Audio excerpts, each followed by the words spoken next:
ಇನ್ನು ಇಲ್ಲಿ ಸೇರುವಂಥ ಮಕ್ಕಳಿಗೆ ಎಳೆಯರಿಗೆ ಏನು ಸಂದೇಶ ಕೊಡ್ತಾರೆ ಹೇಳಿ. ಸ್ನೇಹಿತರೆ, ಪರಿಸರ ಹಾಳಾಗ್ತಾ ಇದೆ.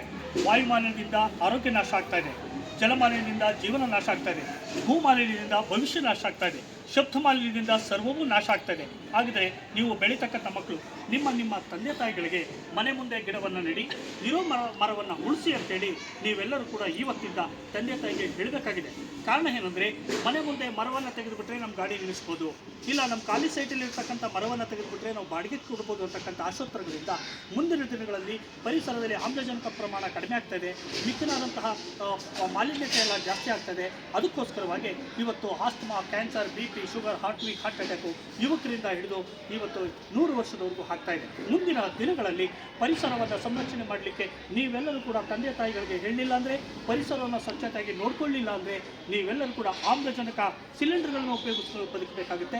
ಇವತ್ತು ನಾನು ಚಿನ್ಮಯಿ ಮನೆಗೆ ಬಂದೆ. ಚಿನ್ಮಯಿ ನನಗೆ ಭಾಳ ಆತ್ಮೀಯ. ಅವನು ಚಿಕ್ಕ ಹುಡುಗನಾಗಿದ್ದವನು ಕೂಡ ನನ್ನ ಪರಿಸರ ಕಾರ್ಯಕ್ರಮಕ್ಕೆ ಪ್ರೇರಿತನಾಗಿದ್ದಾನೆ. ನೋಡಿ ಯಾವ ಥರವಾಗಿ ಗಿಡಗಳನ್ನು ಬೆಳೆಸಿದ್ದಾರೆ. ಇಲ್ಲಿ ಇರ್ತಕ್ಕಂಥ ಒಂದೊಂದು ಗಿಡವೂ ಕೂಡ ಒಂದೊಂದು ಉಪಯೋಗಕ್ಕೆ ಬರ್ತಕ್ಕಂಥದ್ದಾಗಿದೆ. ಅದು ಟೊಮೆಟೊ ಗಿಡ ಆಗಿರ್ಬೋದು, ಹೂವಿನ ಗಿಡ ಆಗಿರ್ಬೋದು, ಪರಂಗಿ ಗಿಡ ಆಗಿರ್ಬೋದು, ಮಾವಿನ ಗಿಡ ಆಗಿರ್ಬೋದು, ನಿಂಬೆ ಗಿಡ ಆಗಿರ್ಬೋದು, ಅಲ್ಲ ಇನ್ನು ಮೆಣಸಿನಕಾಯಿ ಗಿಡ ಇದೆ, ಅಲೋವೆರಾ ಇದೆ, ನೋಡಿ ಔಷಧಿ ಸಸ್ಯಗಳೆಲ್ಲ ಇಟ್ಕೊಂಡಿದ್ದಾರೆ, ಬಾಳೆ ಗಿಡಗಳಿದೆ. ಈಗ ಇದನ್ನು ಮನೆ ಮೇಲ್ಗಡೆ ಬೆಳೆಸೋದ್ರಿಂದ ಏನಾಗುತ್ತೆ ಅಂದರೆ ಭೂತಾಪಮಾನವನ್ನು ನಾವು ಕಡಿಮೆ ಮಾಡ್ಬೋದು. ಎಲ್ಲರೂ ಮನೆಗಳ ಮೇಲ್ಗಡೆ ಇರ್ತಕ್ಕಂಥ ಬೆಂಗಳೂರಿನ ನಾಗರಿಕರು ಕೂಡ ಭೂತಾಪಮಾನ ಕಡಿಮೆ ಮಾಡೋದಕ್ಕೋಸ್ಕರವಾಗಿ ಮನೆ ಮೇಲ್ಗಡೆ ಗಿಡಗಳನ್ನು ಬೆಳೆಸಿ ತೋಟವನ್ನು ಮಾಡೋದ್ರ ಮೂಲಕ ಭೂತಾಪಮಾನವನ್ನು ಬೆಂಗಳೂರಿನಲ್ಲಿ ಕಡಿಮೆ ಮಾಡಲಿಲ್ಲ ಅಂದರೆ ಇನ್ನು 10-15 ವರ್ಷಗಳ ಮೇಲೆ ಏನ್ರಿ ಆಗುತ್ತೆ ಪರಿಸರವಾದಿಗಳೇ? ಭೂತಾಪಮಾನವನ್ನು ನಾವು ಕಡಿಮೆ ಮಾಡಲಿಲ್ಲ ಏನಾಗುತ್ತೆ ಅಂದರೆ ಭೂಕಂಪ ಆಗುತ್ತೆ, ಸಮುದ್ರದ ತಳಭಾಗದಿಂದ ಸುನಾಮಿ ಹೊಕ್ಕುತ್ತೆ.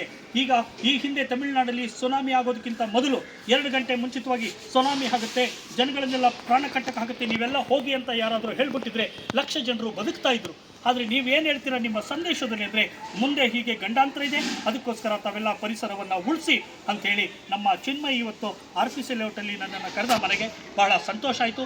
ಇಂತಹ ಚಿನ್ಮಯಿ ಅಂತ ಮಕ್ಕಳೆಲ್ಲ ನಿಮ್ಮಂಥವರೆಲ್ಲ ಪ್ರೇರಿತರಾಗಿ ನಿಮ್ಮ ರಕ್ಷಣೆಗೋಸ್ಕರ, ನಿಮ್ಮ ತಾಯಿ ತಂದೆ ರಕ್ಷಣೆಗೋಸ್ಕರ, ಆರೋಗ್ಯ ರಕ್ಷಣೆಗೋಸ್ಕರ ಪರಿಸರವನ್ನು ಉಳಿಸಬೇಕು.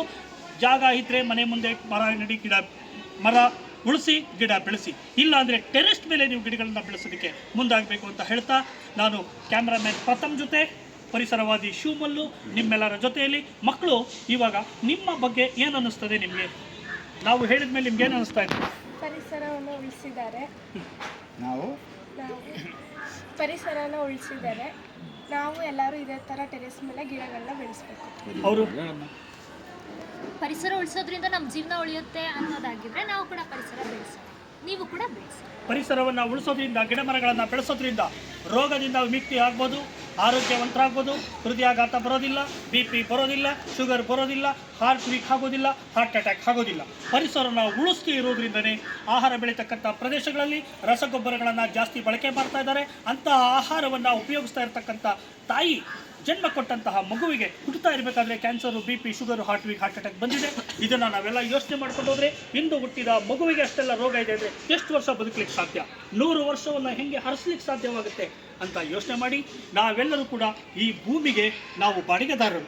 ಇಂದು ಹುಟ್ಟಿದ ಮಕ್ಕಳು ಈ ಭೂಮಿಯ ಮಾಲೀಕರು. ಅದರಲ್ಲೂ ಕೂಡ ನೀವು ಕೂಡ ಸೆಕೆಂಡ್ ಮಾಲೀಕರಾಗಿರೋದ್ರಿಂದ ಇನ್ನು ಮುಂದಿನ ದಿನಗಳಲ್ಲಿ ನಿಮ್ಮ ತಂದೆ ತಾಯಿಗೆ, ಸ್ನೇಹಿತರಿಗೆ, ಶಾಲೆಗಳಲ್ಲಿ, ಕಾಲೇಜ್ಗಳಲ್ಲಿ, ಕಾರ್ಯಕ್ರಮದಲ್ಲಿ ತಾವೆಲ್ಲ ಹೇಳಿ, ಬಿಲ್ಡಿಂಗ್ ಮೇಲ್ಗಡೆ ಖಾಲಿ ಇದ್ರೂ ಪರವಾಗಿಲ್ಲ, ಗಿಡಗಳನ್ನು ಬೆಳೆಸಿ, ತೋಟವನ್ನು ಮಾಡಿ, ಬೆಂಗಳೂರಿನ ಪ್ರಪಂಚವನ್ನು ಉಳಿಸಿ ಅಂತ ನಾನು ನಿಮ್ಮೆಲ್ಲ ವಿನಂತಿಸ್ಕೊಳ್ತಾ ಇದ್ದೀನಿ. ಕ್ಯಾಮ್ರಾಮ್ಯಾನ್ ಪ್ರಥಮ್ ಜೊತೆ ಪರಿಸರವಾದಿ ಶಿವಮಲ್ಲು, ಚಿನ್ಮಯಿ ಅವ್ರ ಮನೆಯಲ್ಲಿ, ಬೆಂಗಳೂರು. ನಮಸ್ಕಾರ.